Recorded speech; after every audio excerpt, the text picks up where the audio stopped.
Imagine waking up one day feeling decades younger, full of energy, and feeling that spark come back in your relationship. Sounds too good to be true, right? Well, prepare to have your mind blown. What if I told you the secret to restoring your blood flow, your confidence, and your intimacy after 50 isn't found in a pill bottle or a doctor's office, but in your local grocery store? For years, we've been fed the lie that aging means accepting a slow decline, watching your body shut down piece by piece, and saying goodbye to passion. But today, that myth ends. I'm not a doctor. I have nothing to sell you. What I do is read the research most men never see, and I'm about to show you what it says. Because hidden inside just two common foods is a natural power so simple it's helping men in their 60s and beyond restore the circulation they thought was gone forever. These aren't exotic superfoods or expensive supplements. They're ordinary foods with an extraordinary effect on the blood vessels your erections depend on. But here's the kicker. Most men have no idea. Two foods. And I'm going to give you number 2 first. The one that's probably sitting in your kitchen right now. But number one does something the first one simply can't do, and almost nobody talks about it. Are you ready to unlock what's been hiding in your kitchen this whole time? But before I tell you what they are, I need you to meet someone. Let me tell you about a man I'll call David. David isn't one person. He's a pattern, the same shape I kept finding over and over in case reports, in study participants, in the messages men write to health forums at 2 in the morning when they can't sleep. David is 58, married 26 years. He runs a small contracting business and he's good at it. His hands still know what to do. And right now, tonight, he's sitting in his car, in his own driveway with the engine off. The porch light is on, dinner is probably on the table, he's not on the phone, he's not finishing a song, he's just sitting there. Because for the last few months there has been something in that house that neither of them says out loud, and every minute he stays in this car is a minute he doesn't have to walk into it. 3 years ago, this wasn't his life. 3 years ago, he came through that door like he owned it. He hasn't told his doctor. He hasn't told his wife. Because how do you even begin that sentence? And if something in your chest tightened while I described that, then you already know. David is you. I'm curious to know where you're watching us from. If you share it in the comments, I'll definitely read each one individually. Here's what David believes as he sits in that car. He believes his body is winding down, that he's losing the part of himself that made him a man, and there's nothing to do about it but pretend for a few more years and hope she doesn't mind. And that's the real fear underneath all of this, isn't it? It was never about sex. It's about watching one piece of your independence slip away, and then lying awake wondering which piece goes next. But that is not what's happening to him. What's happening to David isn't spiritual, it isn't emotional, it isn't even age, it's plumbing. An erection is a blood flow event. Blood has to arrive, fill, and stay. That's the whole thing. Desire, mood, confidence, all of it sits on top of that plumbing. And when it stops working reliably in a man over 50, the reason is usually simple. The pipes narrowed. And this is where the research gets strange. Because of all the pipes in your body, why those ones? Why first? Doctors actually have a name for this. They call it the artery size hypothesis, and it was published in the American Journal of Cardiology. Here's the idea, and it's simpler than it sounds. Whatever is building up inside your artery walls isn't picking favorites. It's happening in every artery you have, at more or less the same rate. But the trouble doesn't show up everywhere at once. And the reason isn't complicated, it's just size. The arteries that feed erectile tissue are narrower than the ones that feed your heart. So take the exact same buildup. In a wide pipe, it's tolerable, blood still gets through, you feel completely fine. In a narrow pipe, that same buildup is enough to choke the flow. Small pipes clog first. Every time. And researchers have even measured the gap. On average, these symptoms turn up about 3 years before symptoms anywhere else in the body. Which means what David is hiding from his wife isn't the start of his decline. It's an early signal, and an early signal means there's still time. I'm going to come back to that at the end, because there's something you need to do about it. and it's the most important thing in this video. But first, let's get to the two foods. That's what you came for. One thing before we start, and I'll keep it short. Nothing in your kitchen scrubs out an artery. If a video tells you otherwise, close it. What food does is different. It's what you do every single day, the upkeep, over months and years. That's where these two foods live. And the science behind them is real. So let's go. Number 2 is garlic. I know, you were expecting something exotic. Something with a name you'd have to look up. It's the bulb sitting in a bowl on your counter right now. But here's what almost nobody knows about it. The active compound in garlic, it's called allicin, isn't actually in garlic. I'll say that again because it sounds wrong. A whole intact clove of garlic contains 0 allicin. None. It only appears when you break the clove open. Crushing it snaps the cell walls.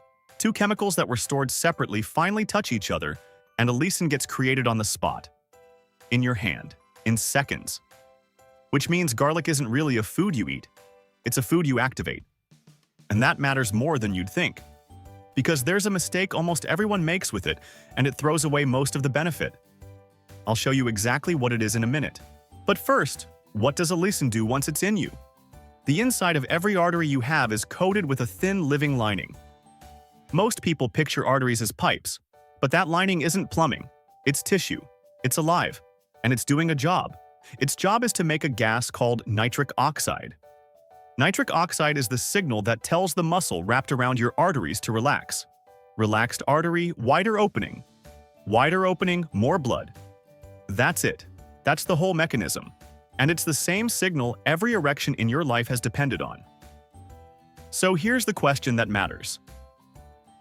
Does garlic actually move that needle in a human being? It does.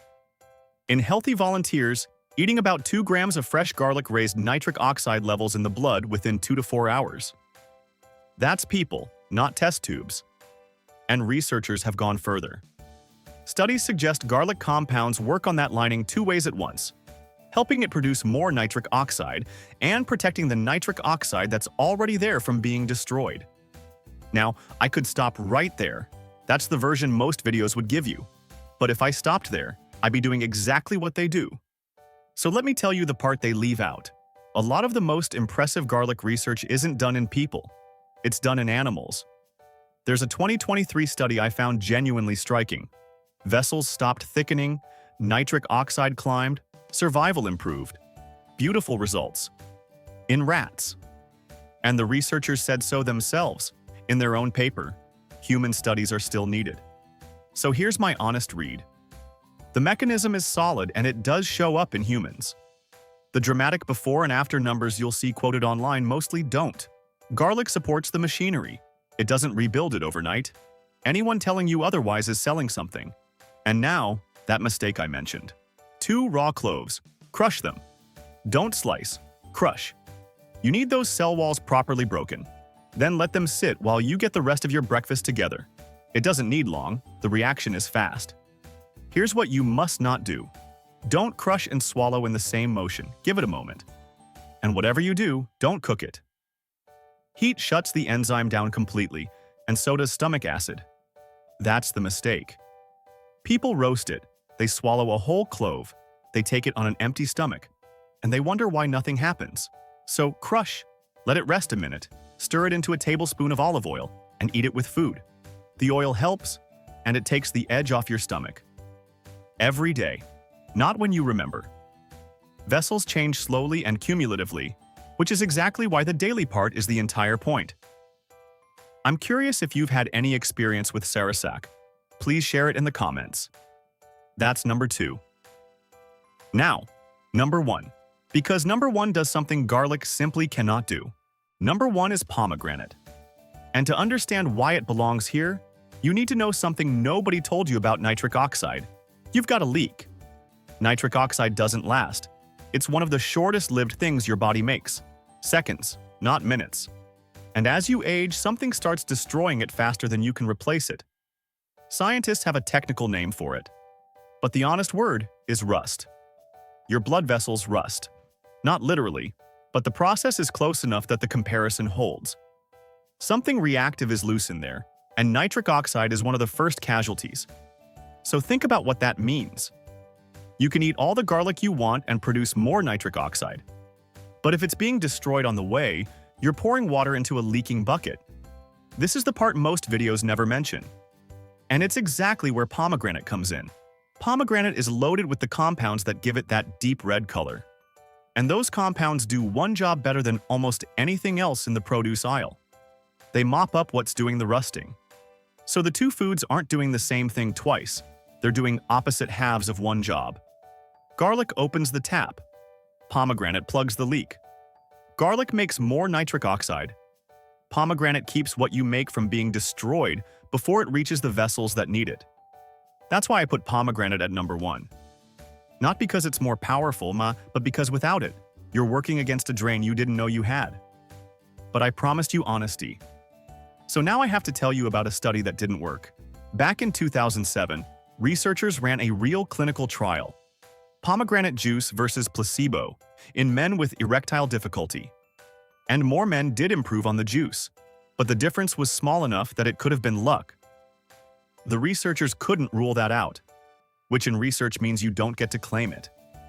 You'll see that study quoted all over the internet as proof. It isn't proof. Anyone using it that way either hasn't read it or is counting on the fact that you won't. So here's where I land. The trial is a hint, not an answer. What's solid is the chemistry. Rust damages blood vessels, and these compounds are among the best studied defenses against it. That's a good reason to eat it every day.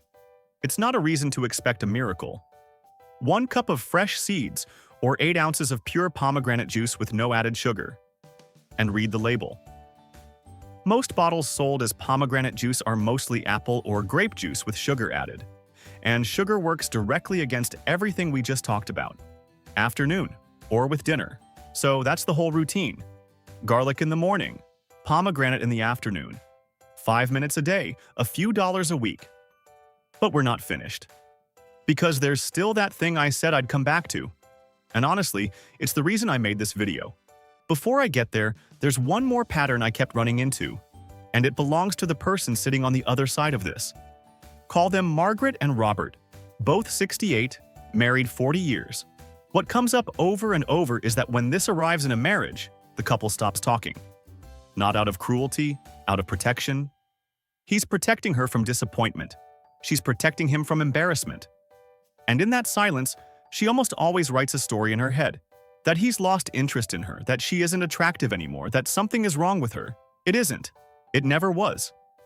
It was a plumbing problem in a man too proud to say it out loud. I'm telling you this because if you're doing what David is doing and sitting in the car, saying nothing, the silence is doing its own damage.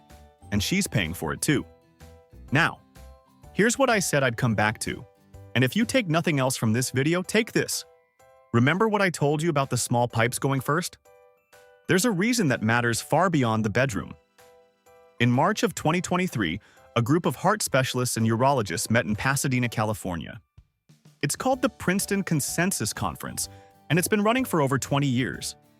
Their conclusions were published in Mayo Clinic Proceedings. Their recommendation was blunt. A man with erectile difficulty should be treated as being at risk for a heart event until proven otherwise. Not consider it. Not keep it in mind until proven otherwise. And the research behind that is not small. Reviews pooling dozens of studies and hundreds of thousands of men have consistently found higher rates of heart disease, stroke, and early death among men with this symptom. Not because the symptom causes any of that, because it's the smoke detector. Those narrow vessels tell you something is happening in your arteries while there's still time to act on it. So here's what I'm actually asking you to do. And it isn't a food. Make an appointment. Ask for your blood pressure, your blood sugar, and a cholesterol test. And then say the hard sentence out loud. Tell them you've been having trouble with erections. I know exactly how much you don't want to do that. Do it anyway. Your doctor already knows about this connection. It's in their guidelines. The awkwardness lasts 90 seconds. What you learned could buy you 20 years. And that same expert panel was clear about the rest of it. Diet, exercise, losing weight, quitting tobacco. These don't just help erections. They may lower your risk of a heart event down the road. Which is exactly where garlic and pomegranate belong. Not as the cure, as what you do every morning in the long stretch between appointments. So let's put it together. Every morning, 2 cloves of garlic, crushed, rested a minute, stirred into a tablespoon of olive oil with breakfast. Never cooked. Every afternoon, 1 cup of pomegranate seeds or 8 ounces of pure juice, no added sugar. Walking. Sleep. And if you smoke, I'll say this once. Stopping. And 1 appointment. This month. Blood vessels don't change over a weekend. This is a months and years project, not a 2-week fix. Anyone who hands you a timeline is selling you something. I want to go back to David. Still in that driveway. Engine off, porch light on. Hand resting on a door he hasn't opened yet. Here's what changes for him. And it isn't a food, and it isn't a pill. It's that he stops reading this as the end of who he is and starts reading it as what it actually is. Information. His body raising a flag early while there's still room to act. That's the whole difference between a man hiding in his car and a man who opens the door, walks in, sits down across from his wife, and finally says the sentence he's been avoiding for months. And then, the following week, says it again to his doctor. That's the transformation. 1 conversation and 1 appointment. The garlic and the pomegranate come after, every morning, quietly, for years. The fear underneath all of this was never really about sex. It was about losing your grip on your own life, 1 piece at a time. But this isn't a piece falling off. It's a warning light. And a warning light means the engine is still running. And there's still time to do something about it. Go make the call. If this made you think of someone, yourself, your husband, your father, your brother, send it to him. Men don't talk about this, and that silence is exactly the problem. Subscribe if you want more of these. Real research honestly reported, no miracle cures.